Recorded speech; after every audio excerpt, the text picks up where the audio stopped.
I had the chance to talk with my friends Commander Firebrand and the illustrious Q at Everfree Northwest 2016. This was a big point of interest for military bronies and those with military family members. The thing is that she's already had the physical fitness, she's already had the talent, and for a lot of people, it's like some people are born great, some people have to work for that greatness. You were gonna say? I was gonna say here that Rainbow has already gone through, as far as actually joining the Wonderbolts, she's already done all that when she ended up joining the reserves. This is both the strength and weakness of this episode. It can offer military fans a chance to express themselves and explain their worldview using the show as an example. The flip side of that, however, is that laymen such as myself are without context. If I have to have a military fan or family member on hand to explain this to me, can this episode really stand on its own? So, let's see how Rainbow's friends take the news, shall we? Sounds like an awful lot of pressure. You know what kills me? I can never tell if she's doing that on purpose. Just because you failed the sonic rainbow 100,000 times in practice doesn't mean you won't be able to do it in front of an entire stadium full of impatient, super critical sports fan ponies. She may be the greatest troll in Equestria, as opposed to Spike, who has a return of the abuse. I do love slapstick, but it has to have a deserved element. The Three Stooges were great slapstick because they were all loud and angry. You felt like they deserved what they got. Spike gets shoved into a suitcase for finding Wing Bomb. He's being punished for being helpful. That only works for Eek the Cat, who is also purple. Sensing a pattern here. The other Wonderbolts will have to keep up or eat my clout trail. Ah, yes. Many a fan has commented that this episode seems to regress Rainbow back to her arrogant ways from seasons 1 and 2. I think that's more showing Rainbow is nervous and using bravado to cover it up, thus not paying close enough attention to her packing, like missing her wing bomb and even her goggles, both of which an elite flyer would know exactly where they were. No argument here. Rainbow often covers up insecurity with arrogance, hoping to hide her fear. I don't recall an episode where she learned to let that go, and 28 pranks later is a while off. You're looking a little weak there, Blue Falcon. I think about 100 wing-ups ought to help that out. So, we finally get to Wonderbolt's headquarters, and here Spitfire has to tell Rainbow the most basic safety lesson of them all. Look both ways before crossing the runway? She is a reservist. This would have been covered in basic training. This scene makes no sense, other than to set up the joke later. Who's writing this thing? Oh, they're new. Well, that explains a lot. We also get a dose of Wonderbolt history. Altius Volantis, soaring higher. Checking Google Translate, and yep, it checks out. Hey, no cell phones during training. What kind of torture shop is this? We've got a show in 2 days. Okay, my training doesn't seem so bad at this point. 2 days to learn an aerial routine that could seriously harm flyers? This show often acts on an accelerated timeline, but that just seems like bad planning. Doesn't help that Rainbow makes a rookie mistake and forgets rule number 1. One near collision later and she's got herself a new nickname. More like Rainbow Crash. Again, it sets up the main part of this plot line, being the teasing of her new nickname. But it's contrived and forced. Being the top cadet, she would not forget rule number 1. And it turns out this nickname harkens back to childhood trauma. Rainbow Crash! Rainbow Crash! Rainbow Crash! Okay, Pegasi flight instructors are horrible. Fluttershy's trainer shoved her off a cloud to fly, and this one is giggling at a child covered in filth.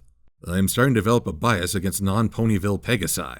Now, many point out that she's been called Rainbow Crash in the past. First with the bullies, now grown up.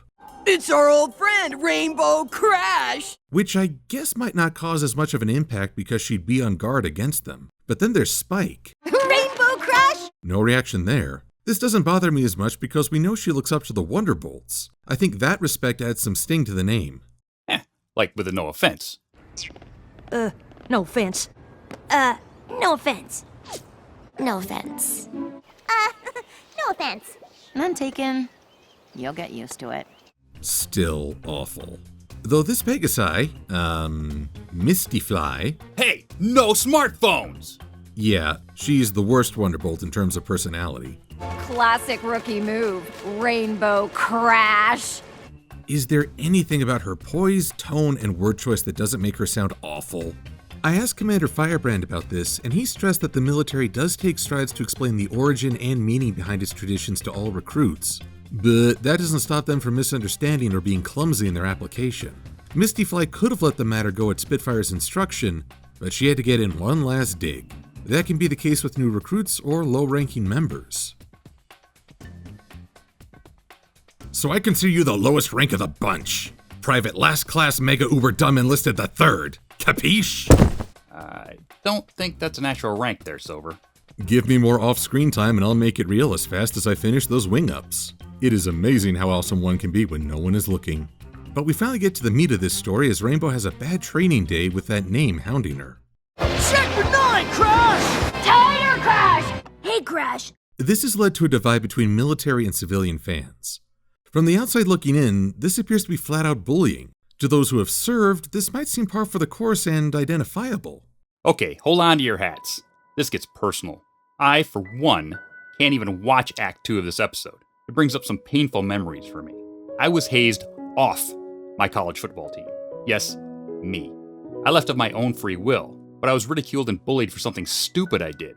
But my teammates didn't do it as a bring him into the team way, rib him for a while and then let it go. It was flat out being bullied because I was a stupid freshman walk-on who was starting in front of 4 guys that got scholarships. But the worst thing was the coaches didn't care. In fact, I walked off the field past them, and not one asked me what the issue was, and they never did. I left the school after a year and moved on with my life, but it haunts me to this day. Very true for many fans who have experienced bullying. We lack the context to know that this is meant as a term of respect or at least indoctrination. Because the odd things about nicknames is that their meaning is defined by the relationship. They could be signs of intense disrespect. Susan, Margaret, Agnes, Janet, Ginger, Kidget, Grace, Clarabelle, Blue, Precious, Shirley, Judy, Gladys, Clara, Janice, Farrah, Oprah, Sandy, Friday, Babs, Fiona, Vivian, Martha. Why did you say that name? Or camaraderie. Even I gotta admit, you look pretty badass. I think I got a new name for you. Beast. We actually do get to see one other Bolt referred to by his nickname. Right, Clipper? Clipper? Right, boss! But without the context, we don't know what that nickname means. This question is highlighted by the fact that we get explanations for other traditions. Spitfire and Rainbow confirm why the Wonderbolts always gather at 0720, or that the day's weakest flyer cleans the compound. Yet for an arbitrary reason, neither the audience nor Rainbow are given the meaning behind the nicknames. How is Rainbow supposed to be a part of the team if no one explains this important detail? And how can the audience see this as anything other than malicious hazing? But this raises a larger question, the issue of tradition. Tradition! Tradition! Tradition! Tradition! Tradition! Tradition! Well, that happened. This harkens back to my concern with Brotherhood Social, the fact that a custom has become so ingrained that no one questions the meaning. Military branches pride themselves on tradition to unify the group, the argument being that hazing is part of tradition and therefore beyond question. I can't agree with that. Tradition should link us to the past, but not hold us from the future. If the military is focused on defending this country's borders and preparing for the next fight, whatever that may be, I think the responsibility falls to us as civilians to make sure the military is receiving the care and respect it deserves. That includes looking out for our soldiers' mental health. And we've seen that Rainbow has a pretty fragile ego. She's a talented flyer, but it's a mistake to assume that what worked for one Wonderbolt will have a cookie-cutter effect on the other. If anything, this hazing makes her less receptive to constructive criticism. I know it was a tough day today, but don't worry, you'll get the hang of it. So Rainbow repairs home to sulk, but has to face her friends. And her friends are, again, not very helpful, and making some pretty weird suggestions, which all seems very off at this point in the series. It almost makes you think this was a Season 1 episode where the characters didn't really know themselves all that well, like they were written for the first time. What you need is to find a positive way to stand out.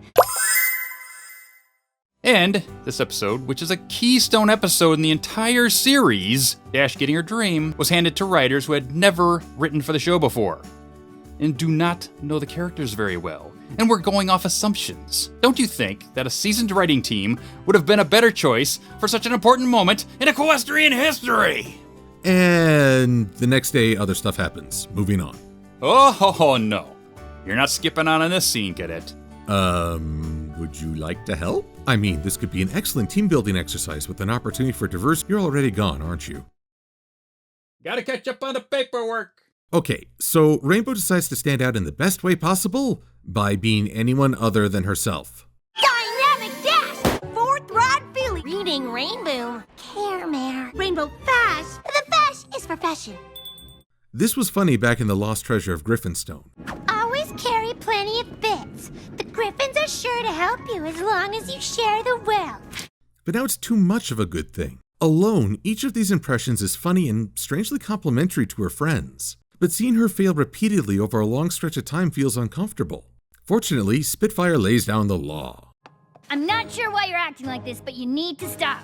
This is probably her most positive display in the show. After being inactive or subverting her team, she's taking on the leader's role. Unfortunately, she's still not being clear about the whole nicknames thing. Welcome to the Wonderbolts, Crash. Which just spurs Rainbow to make things worse. Is it over? Has Spitfire, got her to stop yet? Yes, so brave and mighty, Commander. Oh. Bucking for some more PT there, eh, Buzzard Beak? How about 100 more wing-ups while you're just, standing around? Okay, with the wing-ups. Let's talk a little about how good Rainbow Dash is as a flyer here. In 2 days, she has gotten this whole routine down, is performing flawlessly with the best flyers in the nation. 2 days! That's an Academy record. And this should fill her with enough pride to shake off this nasty nickname business. But, as we will shortly see, it doesn't. She continues making plans to upstage the whole team with a storm cloud. That kick will shoot off a lightning bolt right behind me, making me look totally awesome. And then I'll do some incredible rainbow dash flying with it to create the coolest, show-stoppingest, lightning-tastic light show any pony has ever seen! Her explanation of the trick doesn't even make sense. Being an elite flyer, you should know better than to pull a trick with no rehearsal or practice with your partner, namely Scootaloo. Seeing as she just went through 2 days of intense drills to get this Wonderbolt routine down. Again, where's the sense here? With respect, sir, Rainbow's more action than forethought. Duly noted, cadet. Duly noted. Anywho, let's see how this grand plan unfolds. Well, we get confirmation that Scootaloo is a tried and true Pegasus, since she can actually kick a rain cloud. She's got the magic, just not the wings yet. And it looks like Rainbow's about to... Hey, where's Pinkie Pie? I hope there's cotton candy! Feeding the sugar need. Bigger! Whoa. Back this up. Pinkie Pie is closer to Rainbow Dash than even Fluttershy at times. And you're going to tell me that she would rather mess with a cotton candy vendor than watch her friend fulfill her lifelong dream? This makes no sense! Though we do get to see the Wonderbolts using actual hoof signals to stay in formation. If nothing else, this episode is making them look like competent flyers for the first time since Season 1. Too bad Rainbow gives Scootaloo the cue too early and ends up with a thundercloud to the face. Ooh, jeez. Oh my, watch the birds, Oops, oh, there she goes. Huh. Turns out Pegasus ponies have clouds in their tummies. Well, that could just be cotton candy from earlier. I don't know. Apple Bloom had that apple tummy when she got shocked back in Bloom and Gloom. I wonder if unicorns have anything special in their guts.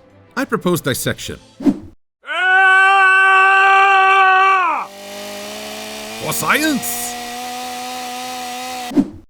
I'll allow it. So while we find out all those science things, we have Rainbow Dash finally coming to grips with what she's been doing after joining the Bolts, which is basically screwing up left and right. She gives a very heartfelt apology and is ready to be kicked out of the team, when all of a sudden... You're the most talented flyer we've ever had! What just happened here? Of course you're supposed to be a Wonderbolt. Now is when you tell her? This could have all been cleared up with a little team communication, Spitfire. Punt Cake. What? Her nickname, Punt Cake. On her first performance, she crashed into Celestia's Summer Sun Celebration cake. Very embarrassing. And Rainbow Dash is now okay with fitting in. Fitting in. I don't think I'd have worded it that way. But even with probation for a month, Rainbow's spirits are finally soaring high as she realizes... Because I'm a Wonderbolt!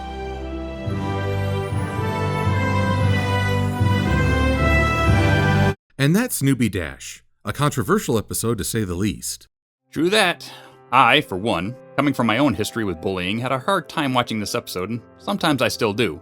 Also, the way Rainbow was handed the position of Wonderbolt at the beginning didn't sit well with me.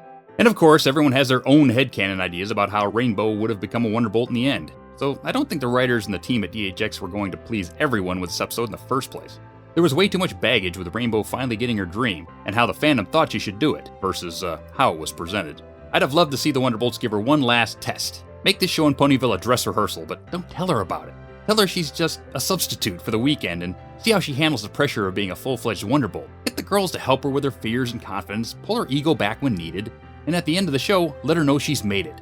But that was my headcanon, not what is now show canon. Don't get me wrong, the animation, some of the jokes, the voice acting, and the music were top-notch as usual. I take issue with the writing on this one. Okay, Cadet, your challenge, if you choose to accept it, is to review this objectively. Got it? Right, objectively. Okay, objectively, this is a cartoon aimed at a young audience that picked up a fan following far outside the intended demographic. What? The reasons for this following are entirely subjective, unique to each individual's tastes, worldview, and activity level. Therefore, if I look at this series totally objectively, I think the only way to appreciate it is to recognize the subjective elements. And no episode demonstrates how much each viewer's own experience can shape the reception than Newbie Dash. For those who have served in the military, it seems like an example by which they can explain their way of life to an outsider, if only a little. For someone who has had to contend with bullying or cruel names, this can summon negative memories. I too have had nicknames. Some were spoken with affection and others were used as insults. Some were in this gray area where I couldn't tell. That's what I bring with me when I watch this episode. But when I hear military members discuss it and use it as a bridge to describe their own experiences, well, it doesn't make my own experience invalid, and it can offer a means to understand someone else a bit better. I personally wasn't a big fan of seeing Rainbow reach her greatest heights only to be brought low for 90% of the episode, but it does make me consider the value of tradition. Having become a Wonderbolt, Rainbow will now have to decide what kind of Wonderbolt she wants to be. When other newbies join, she'll have the choice on how she wants to treat them, and she may choose to do as the Wonderbolts did, or forge a new path. Plus, I do think it a good message to show that even after Rainbow has achieved her dream, life is not done. So many stories end with the protagonist achieving a goal, but rarely do we see what comes next. Life doesn't stop, and it's good to acknowledge the challenges to come. Very nicely put, Cadet. You're hired as my speechwriter from here on out. Actually, sir, I've made my own decision. I'm proud of the military in that they answer the call and, in doing so, provide folks like me the chance to choose a different future. I'm not cut out for military life, so I'm gonna wash out. Wash out? We haven't even given you a nickname yet. Wait, what's your nickname, sir? Ground Pounder. No wings. Get it?